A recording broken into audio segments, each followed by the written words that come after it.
आता जे राष्ट्रवादी जे अजितदादाची जे राष्ट्रवादी पार्टी आहे त्याच्यामध्ये असं आहे, त्या लोकांच्या डोक्यामध्ये त्या लोकांना सुधच नाहीये की आपल्याला काय करायचंय काय नाही करायचंय. ते चाहे रुपाली ठोंबरे असो किंवा रुपाली चाकणकर असो, तो त्याच्यासाठी अजितदादांनी इतका मोठा निर्णय घेतला असेल. आणि रुपाली चाकणकर ताईला आज सपोर्ट आहे, खूप मोठा सपोर्ट आहे. आणि कशाला हे सपोर्ट दिलेला आहे, रूप बघून दिलेला आहे, काय बघून दिलेला आहे आपल्याला माहित नाही. तो आणि काय काम तो काय केलेला नाहीये. आज मी ग्राउंड लेवलवरती महिलांच्यासाठी काम करत आहे आणि आपण अगोदर पण बघितलेलं आहे की जे संपदा मुंडे एक युवा मुलगी, तरी पण तुम्ही त्यांचे चरित्रवरती तुम्ही आक्षेप करताय आणि तुम्ही महिला आहे की काय आहे.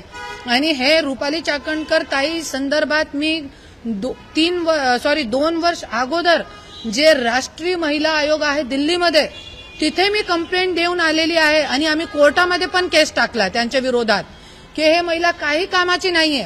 आणि बाय लॉ मी गेलेली आहे की बाय लॉ भी जसे त्यांच्या कार्यकाल जे पूर्ण झालेला आहे, तरी पण त्यांना कशासाठी बसवलेला आहे मला तो कळत नाही, काहीही कळत नाही गोष्टी.